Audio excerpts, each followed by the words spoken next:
Nagsimula ang pelikula noong 1960 sa Bronx, isang kapitbahayan kung saan maraming Italian-American ang nakatira at nagtatrabaho sa lugar na ito. Kontrolado ito ng isang gangster na nagngangalang Sonny. Noong panahong iyon isang bus driver na nagngangalang Lorenzo ang nakatira doon kasama ang kanyang 9 na taong gulang na anak na si Calagero. Isang araw ay bumaba si Calagero sa harap ng kanilang apartment kung saan naghihintay sa kanya ang kanyang ina na si Roseanne. Imbes na pumasok si Calagero ay pumasok siya sa isang katabing pinto na pag-aari ng isang gangster.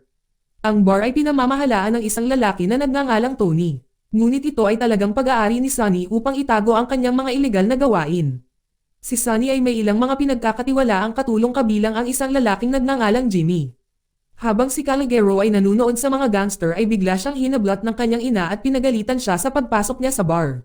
Mamaya pag-uwi ni Lorenzo galing sa trabaho ay pinaalalahanan niya ang anak nito na huwag na ulit pumasok sa bar. Sa pagkakataong iyon ay ayaw ni Lorenzo na maging kriminal ang kanyang anak. Gusto niyang lumaki itong isang tapat na tao. Kinabukasan, si Calagero at ang kanyang dalawang kaibigan na sin Mario at Sonny na nangongolekta ng pera mula sa isang tao. Pagkatapos ay nakakita sila ng boss na may mga itim na estudyante. Doon ay nagalit sila dahil akala nila ay papasok sila sa kanilang lugar. Sinabihan sila ni Calagero na huwag silang pansinin dahil dadaan lang sila pagkatapos ng klase. Ngunit si Slick at si Mario ay nagsimulang sumigaw ng malakas at inatake sila. Sa pagkakataong iyon ay nakita ito ni Lorenzo at tinawag si Calagero upang tumigil. Habang nakaupo si Calagero sa hagdanan ay nakita niya ang isang lalaking umatake sa kotse ng isa pang lalaki dahil sa pagkuha ng kanyang parking spot. Biglang binaril ni Sonny ang lalaking umaatake sa sasakyan. Saka napansin ni Sonny na nakita ni Calagero ang lahat. Mabilis na hinayla ni Lorenzo si Calagero papasok sa kanilang apartment. Maya-maya may dumating na 2 detective sa kanilang apartment.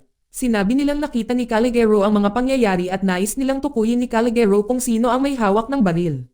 Sa labas nakahanay ang mga tao, si Sonny at ang kanyang mga tauhan. Nang si Calagero ay tutukayan na niya ang bumaril. Sinabi niya sa opisyal na wala sa kanila ang nagpaputok ng baril. Dahil dito pinayagan silang lahat na umalis. Mamaya tinanong ni Calagero ang ama niya kung tama ba ang ginawa niya. Sinabi ng ama na ginawa lang niya ang tama, dahil mga masamang tao ang makakaharap nila. Sinabi ni Lorenzo na minsan sa buhay kahit na alam mo ang tama kailangan mong manahimik para sa iyong kapakanan. Kinabukasan ng ibinaba ni Lorenzo si Calagero, nakita niya si Sonny na tumango bilang pasasalamat. Pagkasakay ni Jimmy sa bus at sinabi kay Lorenzo na labis ang pasasalamat ni Sonny na hindi nila siya sinumbong sa pulis. Doon ay inalok ni Jimmy si Lorenzo ng trabaho bilang isang courier na may mataas na sweldo. Ngunit magalang na tumanggi si Lorenzo dahil ayaw niyang masangkot sa mga kriminal na gawain ni Sonny. Makalipas ang 1 buwan habang inaayos ni Calagero ang kanyang bisikleta, dinala siya ng isa sa mga tauhan ni Sonny sa isang bar para makipagkita kay Sonny. Doon, pinakiusapan ni Sonny si Calagero na tumulong sa pagsisilbi ng mga inumin sa bar. Dahil hindi na niya nakuha sa trabaho ang kanyang ama. Mula noong araw na iyon pagkatapos ng klase nagtrabaho si Calagero sa bar at nakakuha ng maraming tip nang hindi nalalaman ng kanyang mga magulang. Habang nagsusugal ang mga mobster tinawag ni Sonny si Calagero para ihagis ang dice ng ilang beses. Sa oras na iyon si Calagero ay nanalo ng 11 sunod-sunod na round na kumikita ng malaking pera para kay Sonny. Pagkatapos ng laro, si Sonny ay nagbigay ng mga tip kay Calagero at binansagan siyang si. Tinatrito pa niya si Sina parang sariling anak. Habang kumalat ang balita napansin ni Calagero na iba na ang pakikitungo sa kanya ng mga tao. Pagkatapos ay binigyan siya ng isang mga ngalakal ng isang bag ng mga peach at hiniling sa kanya na sabihin kay Sonny ang tungkol sa mabuting gawa. Ngunit nalaman ng mga magulang ni Calagero ang tungkol sa pera at tinanong kung saan ito nanggaling. Inamin ni Calagero na nagtatrabaho siya kay Sonny. Nang marinig ito nagalit ang kanyang ama, gusto niyang ibalik ang pera. Ngunit iminungkahi ni Roseanne na magagamit nila ito. Sa kabila nito tumanggi si Lorenzo na gamitin ang pera mula kay Sonny kahit nakinita ito ni Calagero sa pamamagitan ng pagsusumikap. Pagdating nila sa bar inilagay ni Lorenzo ang pera sa mesa ni Sonny at sinabi sa kanya na hindi na magtatrabaho sa kanya ang kanyang anak. Pinakiusapan ni Sonny si Calagero na maghintay sa labas habang nag-uusap sila ni Sonny. Sinabi ni Sonny kay Lorenzo na iginagalang siya nito. Ngunit binalaan siya na huwag na siyang magsalita ng ganoon doon. Ipinaliwanag ni Sonny na ang pera na ibinigay niya kay Calagero ay tulong sa mga bayarin sa paaralan nito. Dahil itinuturing niya si Calagero tulad ng sarili niyang anak at alam niyang hindi gaanong malaki ang kita ni Lorenzo bilang driver ng bus. Subalit napansin ni Lorenzo na nagbago ang ugali ni Calagero at hiniling niya kay Sonny na layuan ang kanyang anak na ikinagalit ni Sonny at itinaboy niya si Lorenzo. Sa pag-uwi ay nagalit si Calogero dahil ibinalik ang pera at sinigawan ang kanyang ama. Sinampal siya ni Lorenzo at sinabing galing sa masama ang pera. Pagkatapos ay sinabi ni Calogero na ano ang masama kung siya ay nagtatrabaho kay Sonny. Sumagot si Lorenzo na hindi siya gagamit ng baril sa kahit kanino at nagsumikap araw-araw para kumita ng matapat na pamumuhay. Ipinaliwanag niya na ang isang matigas na tao ay talagang tapat na tao at hindi iyon magagawa ni Sonny nang hindi gumagawa ng mga ilegal na bagay. Sinabi rin niya na hindi ginagalang ng mga tao si Sonny na tatakot sila sa kanya at ito ay magkaiba. Pagkatapos ay humingi siya ng tawad sa pagsampal sa kanyang anak at sinabing maiintindihan ni Calogero ang lahat paglaki nito. 8 years na ang nakalipas, si Calogero ay malapit pa rin kay Sonny, ginugol niya ang kanyang oras kasama si Sonny at sa mga kaibigan nito. Mayroon na rin siyang gang na tinatawag na Deuces Wild kung saan sila tumatambay kapag walang ginagawa. Isang araw nakakita sila ng kotseng may mga itim na nagmamaneho na ikinagalit ng kanyang mga kaibigan. Ngunit sinabihan sila ni Calogero na dumadaan lang sila at walang dahilan para mag-alala sila. Pagkatapos tinawag ni Lorenzo si Calogero upang samahan siya sa bus. Habang nasa bus napansin ni Calogero ang isang itim na babae na nakapansin sa kanya. Kaya hindi niya masyadong pinansin ang usapan nila ng kanyang ama. Pagkababa ng babae tinapos niya ang kanyang tingin. Pagkababa ng bus ay nakita niya ang isang lalaki na nagngangalang Louie na may utang sa kanya ng $20 at hindi na ito binayaran. Habang sinusubukan niyang habulin si Louie ay tinawagan siya ni Sonny. Doon sinabi ni Sonny kay Calogero na hindi sulit ang pananakit ng isang tao na higit sa $20 at pinayuhan siyang kalimutan na ito. Ipinaliwanag ni Sonny na siya ay nakulong sa loob ng 10 taon, sa panahong iyon ay nagbasa siya ng isang aklat tungkol sa pamumuno. Kung saan pinili niya ang kanilang lugar upang magnegosyo. Nakatira sa isang lugar kasama ng ibang mga Italyano ang nagparamdam sa kanya na konektado at mabilis na nakayanan ang mga problema. Nakikita siya ng mga tao araw-araw at nakadama sila ng ligtas na naging dahilan upang magustuhan nila siya. Ngunit kung may gumawa ng mali ay gagawin ni Sonny na kumilos at iyon ang dahilan kung bakit siya kinatatakutan ng mga tao. Sa sandaling iyon ay naniniwala si Sonny na mas mabuting katakutin siya kaysa mahalin. Dahil ang takot ay tumatagal ng mas matagal. Ngunit para masigurado na ang mga tao ay hindi napupuot sa kanya ay tinatrato niya sila ng maayos sa loob ng mixing panahon.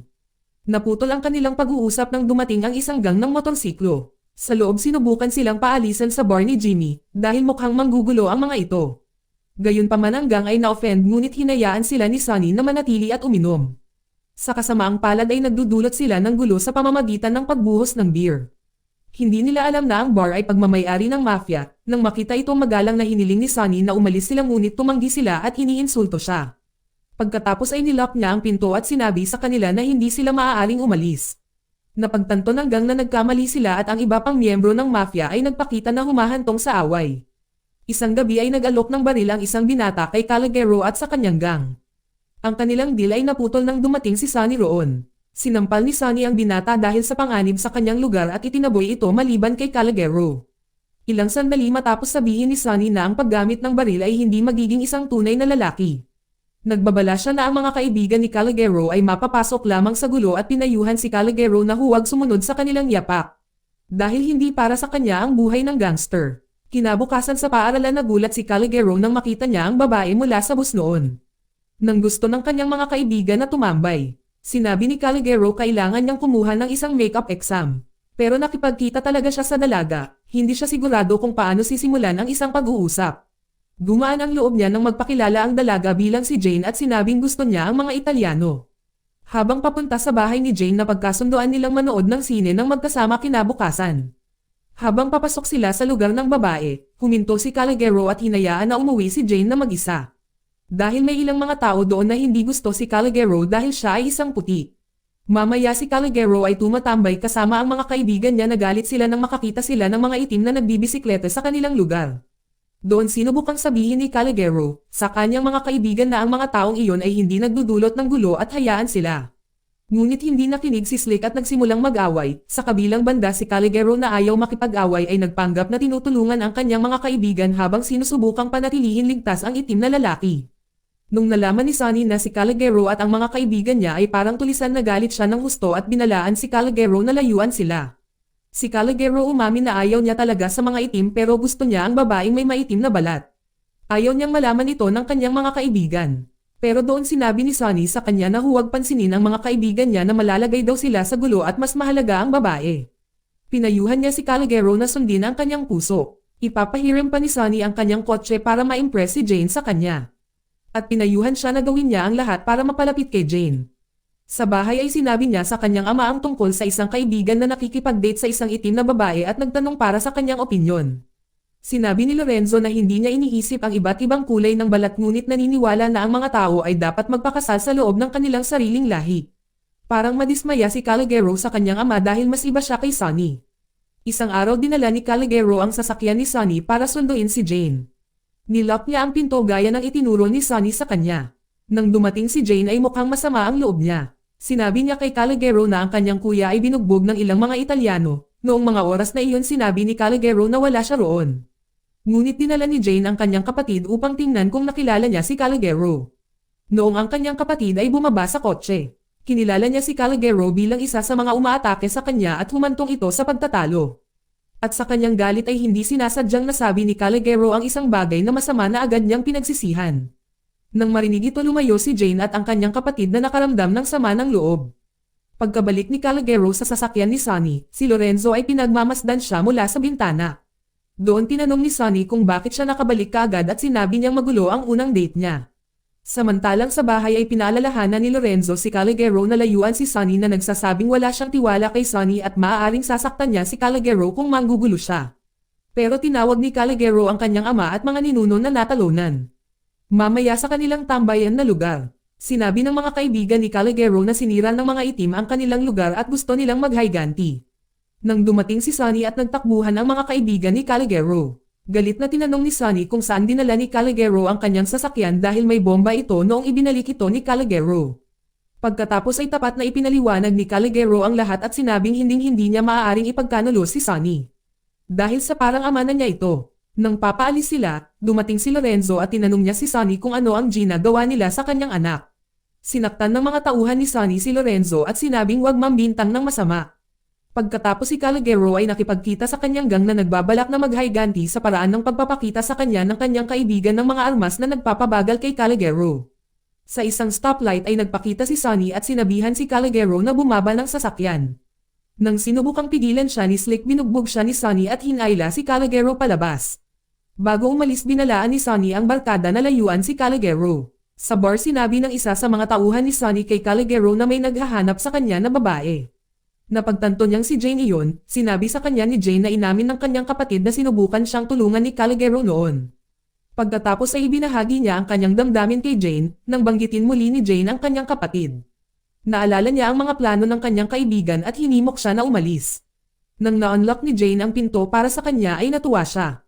Dahil tumugma ito sa sinabi ni Sunny sa kanya noon. Samantala ang kanyang gang ay pumasok sa itim na kabahayan at nagsimulang umatake. Habang papaalis sila may naghagis ng isang pambasabog sa kanilang sasakyan. Dahilan upang ito ay sumabog kasama ng mga kaibigan ni Calogero. Maya-maya ay dumating sina Calogero at Jane sa isang eksena na may maraming tao at mga opisyal. Nakita nila ang mga bangkay ng mga kaibigan ni Calogero na nakahandusay sa lupa. Si Calogero ay nakaramdam ng hindi sigurado kung matutuwa, dahil buhay pa siya o malungkot dahil namatay ang kanyang mga kaibigan. Naalala niya ang mga bambang binanggit ni Sunny at nag-alala na nanganganib ang buhay nito kaya nagmamadali siyang bumalik sa bar. Nang makarating doon si Calogero nadatnan si Sunny na nagpa-party. Habang naglalakad si Calogero sa gitna ng karamihan ay may nakita siyang lalaki na malamig ang ekspresyon habang lumalapit kay Sunny. Doon ay sinubukan niyang sumigaw ng babala ngunit huli na dahil binaril ng binata si Sunny. Ang binata pala ay anak ng lalaking pinatay ni Sunny sa parking lot 8 years ago. Sa libing ni Sunny napansin niya ang mga gangster na casual na nag-uusap na tila walang pakialam sa pagkamatay ni Sunny. Pagkaalis ng lahat ay napagtanto niyang totoo ang lahat ng sinabi ni Sunny sa kanya. Pagkaraan ng ilang sandali ay may lumapit na isang lalaki kay Calogero. Ang lalaking ito ay ang iniligtas ni Sunny sa parking lot 8 taon na ang nakakaraan at isa ring kapwa mafia boss. Sinabi niya kay Calogero na siya na ang mamamahala sa lugar at anyayahan si Calogero na pumunta sa kanya kung sakaling kailanganin niya ang anumang bagay tulad ng ginawa niya kay Sunny. Mamaya pumunta si Lorenzo sa libing upang ipahayag ang kanyang pakikiramay. Sa oras na iyon ay pinahahalagahan niya si Sunny sa pag-iwas kay Calogero mula sa kanyang mga kaibigan na nagligtas sa kanyang buhay. Mula noong gabing iyon, si Calogero sa wakas ay naunawaan na ang mga pagpipilian na ginagawa ng mga tao ay tumutukoy sa kanilang landas sa buhay. Dito nagtatapos ang palabas. Salamat sa panonood kaibigan.